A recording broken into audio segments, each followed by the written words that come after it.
పెద్దమ్మా పెళ్ళికి తప్పకుండా రావాలి. నేను రాకుండా ఎలా రా? ఎరా ఏంటి సంగతులు?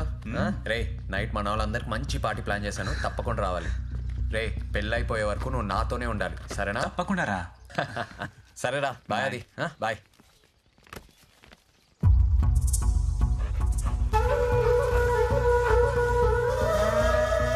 ఏంటలా చూస్తున్నావు? ఆ కుక్కల్ని చూడు, వాటి ప్రవర్తన ఎందుకు అలా ఉంది? వాడికి పెళ్ళైపోతుందని నేనంటుంటే నువ్వు కుక్కల ప్రవర్తన మీద రీసెర్చ్ చేస్తావేంటి? బుద్ధి లేదా నీకో? వాడి వెనక ఏదో ఉంది, ఏదో శక్తి వాడిని నడిపిస్తుంది. ఏమీ లేదు, వేదవ చాదస్తము. నువ్వు నమ్మట్లేదు కదా?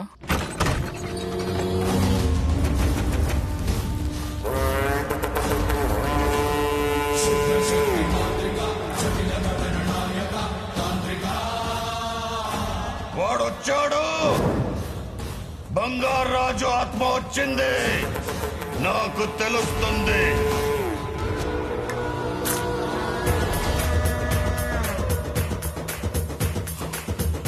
ఇరవై 24 ఏళ్ల ఎదురు చూపుకి ఈ రోజు ఫలితం దక్కింది. ఏం మాట్లాడుతున్నావు నాన్న? నిజం, ఎవరు నమ్మలేని నిజం. ఓ ఆత్మ ప్రతి 24 సంవత్సరాలకి మన ఊళ్ళో జరిగే రుద్రాభిషేకం సమయంలో వస్తుందంటే నమ్ముతావా? వాడి కొడుకు శరీరంలోకి వెళ్లే శక్తి ఆత్మకుందంటే నమ్ముతావా? ఆత్మే నా తాతని తండ్రిని చంపిందంటే నమ్ముతావా? నమ్ము, నేనే సాక్ష్యం. కళ్ళారా ఆత్మని చూసిన వాడిని,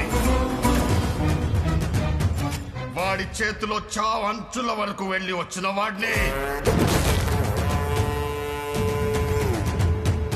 వాడి కళ్ళ ముందే వాడి కుటుంబాన్ని కసి తీర చంపాలని దీక్ష పూనిన వాడిని, ఆత్మ మీద ప్రతీకారంతో తాంత్రికం నేర్చుకున్న వాడిని.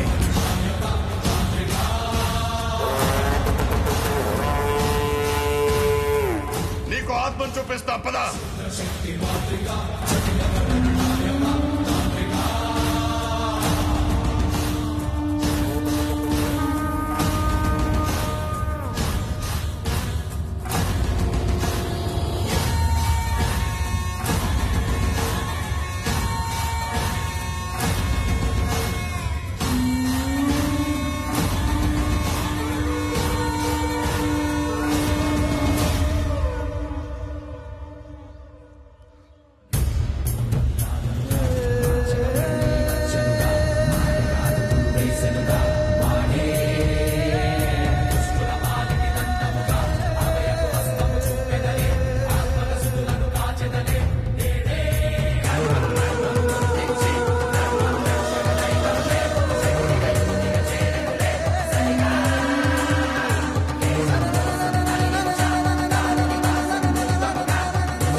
వాడి మనోడిని చంపేయాలి. ఆ ఆత్మ చూస్తుండగానే ఆ వంశాన్ని నాశనం చేయాలి. ఎక్కడున్నాడో చూడు. నైట్ పెళ్లి పార్టీ ఉంది. అయితే వాడిని అక్కడే చంపే.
కనిపిస్తున్న చిన్న బంగారాజు కాదు, వాడి లోపలున్న పెద్ద బంగారాజు ఆత్మ.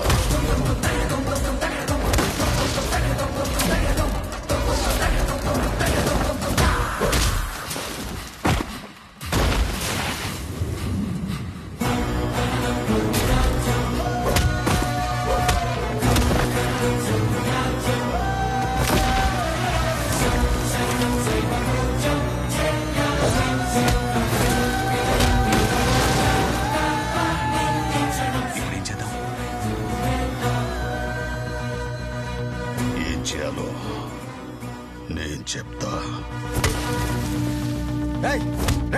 ఎవరా మీరు? చెప్పరా, ఎవరా మీరు? ఎందుకు చంపబోయారు? చెప్పు, ఎవరా?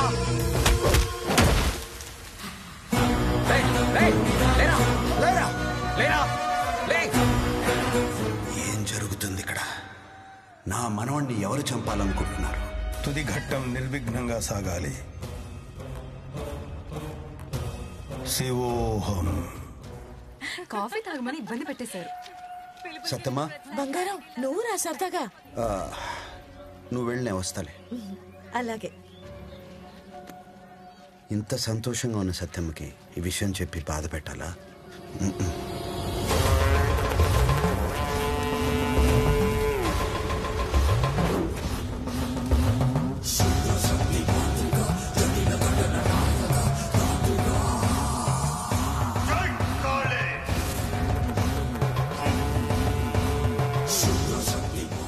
ఆత్మవాడిలోకి రాకుండా ఆపే తంత్రం చేసిన గొలుసు తీసుకెళ్లి బంగారాజు మెడలో వెళ్ళు.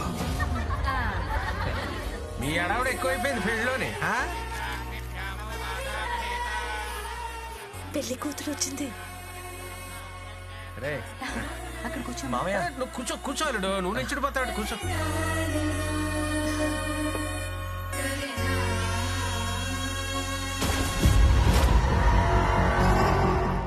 రేపు నాగలక్ష్మిని పెళ్లి కూతుర్ని చేస్తున్నాం, మీరందరూ రావాలి. తప్పకుండా. పెళ్లి కొడుకుని చేస్తుంటే పెళ్లి కూతురు రావడం మా కాలంలో నేను ఎప్పుడు చూడలే.